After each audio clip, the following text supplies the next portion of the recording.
La yasqa qaumin qaum, jangan saling cela. La yabta ba'dukum ba'dha, jangan Waalaikumsalam warahmatullahi wabarakatuh. Ustaz, tolong bagi ilmu untuk cara menghadapi fitnah Dajjal. Fitnah Dajjal ada dua. Ada Dajjal dan Masih Dajjal. Dajjal misal ada Masih Ad-Dajjal, beda. Kalau Masih Ad-Dajjal itu makhluknya tanda akhir zaman. Kalau Dajjal disebutkan itu biasanya sifat-sifat yang menyerupai sifat Dajjal. Contoh, kita ambil misalnya di hadis riwayat Muslim. Di kitabnya halaman 111 jilid pertama, posisi paling kiri sebelah atas, bab yang keempat, hadis nomor 6, riwayat hadis Abu Hurairah radhiyallahu taala anhu. Kalau ingin mirip bukunya cari syarah Sahih Muslim, syarah Imam An-Nawawi. Saya punya 9 jilid warna biru dongker, cetakan tahun 2002. Saya beli 26 Juli di Husainiyat di Mesir, cetakan Darul Hadis. Lihat baik-baik hadisnya. Sayati akan datang alaikum pada kalian semua fi akhir zaman, di akhir-akhir masa kehidupan, dajjaluna kadzabun. Disebutkan dajjal, jamak lagi bentuknya, para dajjal, kadzabun yang terbiasa berdusta. Baik, apa dustanya? Ternyata bukan urusan dunia. Kalau dusta urusan dunia, zaman jahiliyah juga sudah ada. Coba lihat, orang jahiliyah dusta, makanya turun ayat wailul lil mukadzibin, celaka para pendusta. Orang jahiliyah curang dalam bisnis, turun ayat wailul lil mutaffifin. Bukan urusan itu. Dustanya yuhadditsunakum bima lam tasma'uhu wa la yasma'unahu aba'ukum. Mereka akan banyak berdusta tentang urusan agama kalian. Mereka pandai bicara kepada kalian, menyampaikan sesuatu yang kelihatan benar, padahal itu begitu mengagetkan. Keluar dari tuntunan agama. Jangankan engkau yang kaget saat mendengarnya, orang dulu pun kalau ikut dengar, ikutan kaget. Ikutan kaget. Nah teman-teman, di antara makna Dajjal itu membuat fitnah. Fitnah yang mengeluarkan orang dari keyakinan kepada Allah Subhanahu wa taala. Nah, ada kata Allah, itu bukan bentuk Dajjal aslinya, tapi sifat-sifatnya. Baik, saya mau tanya pada Anda, kalau seseorang membuat kagum, membuat suatu dahsyat, bisa mempengaruhi, pintar atau bodoh? Pintar. Makanya ada yang menafsirkan hadisnya, salah satunya orang-orang pintar. Tapi dengan kepintarannya dia bicara masalah-masalah agama, tapi tidak ada ilmu di dalamnya, malah mengeluarkan orang-orang dari keyakinan kepada Allah. Maka kalimatnya bisa membuat orang kaget. Jangankan orang itu, kata Nabi, orang dulu pun kalau dengar itu akan ikutan kaget. Contoh, Quran surah kedua Al-Baqarah ayat 204 sampai 207, paling kiri sebelah atas. Wa minan nasi may yu'jibuka qawluhu fil hayatid dunya wa yushhidullaha ala ma fi qalbihi wa huwa aladul khisab. Di antara manusia ada orang yang kalau bicara kata-katanya menarik, retorikanya cantik, kadang-kadang bawa ayat-ayat Allah, tapi hati-hati, mereka itu musuh yang paling jahat. Pernah dengar kalimat ini? Semua agama itu sama. Ya, sama. Menuju pada Tuhan yang satu, mengajarkan pada kebaikan. Semua agama sama, nggak ada bedanya. Pernah dengar kalimat itu? Saya pertama dengar kaget Pak. Bahkan waktu ada bukunya Fikih Lintas Agama, itu saya beli, saya lihat Allahu Akbar, ulama caci maki, Imam Syafi'i caci maki, macam-macam caci maki, ambil potongan ayat-ayat Quran. Saya pikir ini siapa ini orang? Begitu saya ingat hadis ini, saya baru sadar, Allahu Akbar.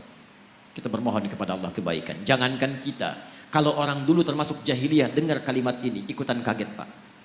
Saya kasih contoh begini. Dulu beberapa utusan pemuka datang pada Nabi malam-malam. Kata mereka, ya Muhammad SAW, kita memang beda. Lihat kalimatnya, kita memang beda. Mereka sebodoh-bodohnya orang jahiliyah masih ngaku kita beda. Hanya perbedaan kita tidak harus menjadikan kita berselisih. Gini aja deh, kami malam ini nyembah Tuhan kamu, kamu besok nyembah Tuhan kita.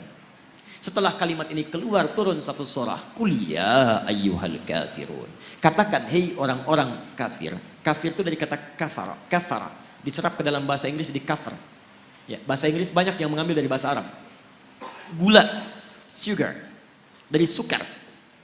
Kopi, kafi. Kahwah, dari kahwah. Kucing, cat, dari kittun. Kittun, itu kucing rumahan. Ya, kittun. Kalau kucing liar, hurrah. Kecilnya hurairah. Kittun, kucing rumahan. Diambil cat.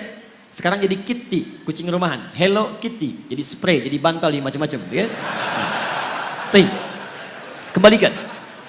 Kafara, ketutup. Yang tertutup. Orangnya kafir yang menutup diri. Jadi misal, ini misalnya spidol.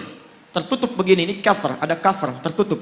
Buku ada covernya, isinya tidak bisa kelihatan. Kalau saya sengaja menutup diri supaya tidak kelihatan, saya balik ke sini misalnya. Kelihatan saya, ada penampakan, ya kan? Nah itu, nah ini kafir, orangnya kafir itu yang menutup diri. Sopan bahasanya. Makanya ketika orang Arab ini orang Arab fasih, paham bahasa Arab, ngerti bahasa Arab, dipanggil kafir oleh Quran, mereka nggak marah. Kenapa? Bahasanya sopan. Hei orang-orang yang masih menutup diri dari hidayah. Kami memang masih menutup diri kok. Maaf saya lompat sebentar. Maksud saya gini, zaman ini agak aneh sebetulnya. Ada orang Arab, asli Arab, paham bahasa Arab, paling fasih bahasa Arab, disebut kafir, gak marah. Orang sekarang, bukan orang Arab, gak tahu bahasa Arab, gak fasih bahasa Arab, disebut kafir. Apa? Masya Allah. Ya. Kita masih lembut Pak, kita tuh halus, Islam tuh halus. Ya. Jadi mohon maaf, antum tuh makhluk halus sebetulnya, lembut. Baik, lembut baik, kata-katanya baik. Kalau antum kasar, antum bukan muslim antum. Makanya sama orang lain lembut. Kita pun kalimat-kalimatnya lembut, coba bandingkan. Saya punya koleksi beberapa kitab yang lain, tapi nggak perlu saya sebutkan. Di satu kitab, orang yang tidak sekeyakinan itu disebut dengan domba, tersesat lagi, domba-domba yang tersesat. Kita masih halus tuh, menggunakan kata kafir. Tapi ini perbandingan, kalau tidak sepakat kita dialogkan ya. Dia jangan cepat marah, saya pulang dari sini jadi tersangka lagi gitu. Nah, sekarang lihat. Kata orang jahiliyah ini, kita memang beda. Sejahiliyah-jahiliyahnya dia mengatakan kita beda. Kenapa ada orang pintar yang setelah keluar dari jahiliyah dia mengatakan semua agama sama? Itu kalau kedengaran orang jahiliyah ikutan kaget mereka. Sebodoh-bodohnya orang jahiliyah mengatakan kita beda. Makanya ketika risalah Islam datang, mereka merasa ini beda. Ada perbedaan, ada penolakan dari mereka karena berbeda. Orang sekarang tiba-tiba, Masya Allah, saya katakan kepada anda, maaf ya, yang bilang semua agama sama itu pintar atau bodoh? Bodoh. Baik, gelarnya ada nggak? Mana ada orang bodoh punya gelar? Lihat S1, S2, S3, Masya Allah, sampai S-nya banyak, dingin, dan macam-macam. Belajar keluar dan sebagainya, tiba-tiba pulang-pulang mengatakan semua agama sama. Baik, ini menunjukkan ada sesuatu yang salah di situ. Nah, sifat-sifat ini disebut oleh Nabi SAW, sesungguhnya sifat-sifat yang tidak baik, yang hanya dimiliki oleh Dajjal. Makanya pada orang-orang seperti ini, kita didorong oleh Al-Quran untuk bisa, satu, Quran surah keempat ayat 140. Ingat, bukan mencela, bukan menghina, bukan macam-macam. Lihat ayat Qurannya. Wa qad nazzala 'alaikum fil kitab. Telah tetap ketentuan dalam Al-Quran. Quran surah keempat ayat 140 paling kiri sebelah bawah. Awas ya, jangan dipotong kalimat saya. Saya tidak menyebut mereka dengan Dajjal. Awas, hati-hati. Nanti muncul tag di dalam YouTube misalnya, Ustaz Adi, Dajjal. Masya Allah. Muncul ini. Tidak. Lihat, saya turunkan sampai yang terakhir. Lihat, Quran surah 4 ayat 140. Wa qad nazzala 'alaikum fil kitab. Telah tetap ketentuan dalam Al-Quran. An idza sami'tum ayatillahi yukfaru biha wa yustahza'u biha. Kalau ada orang-orang yang mengingkari isi Al-Quran atau mengolok-olok isinya, ngolok-ngolok, mengingkari macam-macam, membelok-belokkan dan sebagainya sampai ke level yang tadi. Lihat baik-baik. Fala taqudu ma'ahum. Satu, kata Quran, cukup jangan buang-buang energi untuk mencela, membuli dan sebagainya. Cukup tinggalkan mereka. Sudah. Antum terlalu buang energi antum yang mahal. Lebih baik kalimat antum dipakai baca Al-Quran. Tulisan antum tulis status yang baik-baik daripada merespon mereka. Gak ada kerjaan. Jangan kasih panggung kata Al-Quran. Ceramah gak usah diundang, bukunya gak usah dibaca, radio gak usah didengar. Gak usah didengar, isolasi dulu. Dan hebatnya Al-Quran memberikan sikap demikian. Bukan untuk merendahkan yang dimaksudkan, supaya dia sadar saking sayangnya Allah. Hatta yakhudu fi haditsin ghairi, sampai dia sadar bahwa dia isolasi orang lain itu karena ada yang menyimpang dari dirinya. Saking sayangnya Allah tetap diberikan hidayah, cuman mau ngambil atau enggak. Sampai dia tobat, kata-katanya baik, baru kita kemudian ambil kebaikan-kebaikan darinya. Jadi kalau ada yang demikian disebut oleh Nabi sebagai sifat-sifat Dajjal, sifat itu harus kita keluarkan kalau kita sayang dengan saudara kita doakan dia tapi tinggalkan semua hal yang terkait dengan dia. Tinggalkan. Innakum idzam mithluhum. Kalau antum ikuti mereka, dengarkan pernyataannya, ikut kelasnya, baca bukunya, lama-lama antum seperti mereka juga nantinya. Sholat gak dikerjakan, azan di tempat ibadah orang lain, tiba-tiba belajarnya ke tempat yang ini aneh. Negara kita itu menjamin kemerdekaan tiap-tiap penduduk untuk beribadah, kita harus hormati yang lain. Cuman di Islam gak boleh ada kaidah, jangan paksa. Quran surah 2 ayat 256 paling kiri sebelah bawah. La ikraha fid din. Antum gak boleh paksa orang lain pindah agama. Gak boleh, dosa antum. Kita tawarkan yang baik-baik. Tapi kita pun diminta oleh Al-Quran untuk zero toleransi. Toleransi tertinggi adalah biarkan orang lain dengan kepercayaannya masing-masing. Lakum dinukum waliyadin, tapi kita dakwahi dalam kebaikan. Mau ikut, alhamdulillah. Tidak ikut, gak apa-apa, gak boleh paksa.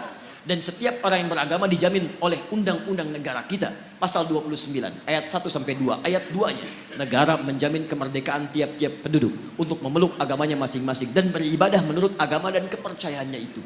Beribadah menurut agama dan kepercayaannya itu. Kita saat beribadah kepada Allah, keyakinan pertama, yakin Islam yang paling benar. Itu ibadah tertinggi kita. Ibadah lisan. Turun Quran surah 3 ayat 19, paling kiri sebelah atas. Inna dina indallahil Islam. Makanya ketika seorang mengatakan Islam yang paling benar, satu, dibenarkan oleh Quran, dijamin oleh undang-undang. Tidak salah untuk mengatakan Islam yang benar. Jadi kalau ada orang pintar mengatakan di sini, bukan cuma Islam yang benar, dia orang bodoh. Dia orang bodoh. Kalau dia muslim ya, kalau dia muslim, dia orang bodoh. Kenapa? Satu, dia tidak mengerti Al-Quran. Yang kedua, dia melanggar undang-undang. Kenapa antum melarang seorang muslim untuk meyakini itu yang benar? Kita pun gak boleh paksa kalau orang Kristen mengatakan Kristen yang benar. Hindu mengatakan Hindu yang benar, itu keyakinan dia. Tugas kita cuma berdakwah, menyampaikan risalah. Mana di antara kebenaran itu yang menuju kepada Tuhan yang paling benar? Sampaikan kebaikan. Tapi ketika seseorang muslim mengatakan cuma Islam yang benar dan dipersoalkan itu, artinya satu, dia tidak mengerti Al-Quran, yang kedua, dia melanggar undang-undang. Dan yang paling dahsyat disebut oleh Al-Quran, kalau antum ikutan yang seperti itu, lama-lama iman antum luntur, antum hilang kemudian keimanan kepada Allah Subhanahu wa taala. Orang seperti itu disebut oleh Quran langsung dengan munafik dan akan masuk neraka jahanam yang pertama kali. Jadi penghuni neraka jahanam bukan orang kafir pertama kali, orang munafik. Lihat ayat ujungnya. Innallaha jami'ul munafiqin wal kafirina fi jahannam jami'a. Maka Allah akan himpun orang munafik ini bersama orang kafir di neraka jahanam. Munafik disebut dulu, baru orang kafir, neraka jahanam. Ya, maaf ya kalau urusan akidah saya tegas ya. Saya tidak ingin ada sahabat-sahabat saya, saudara saya kemudian terperosok dalam keburukan. Karena itu kalau ada yang menyimpang seperti itu, jangan dulu kita keluar kalimat yang tidak bagus, tidak, kita doakan, solasi, arahkan pada kebaikan. Dia ikut, alhamdulillah, tidak ikut, biarkan. Nah itu yang terbaik. Jelas ya? Halo, kenapa tegang begini? Wah, 7 menit lagi.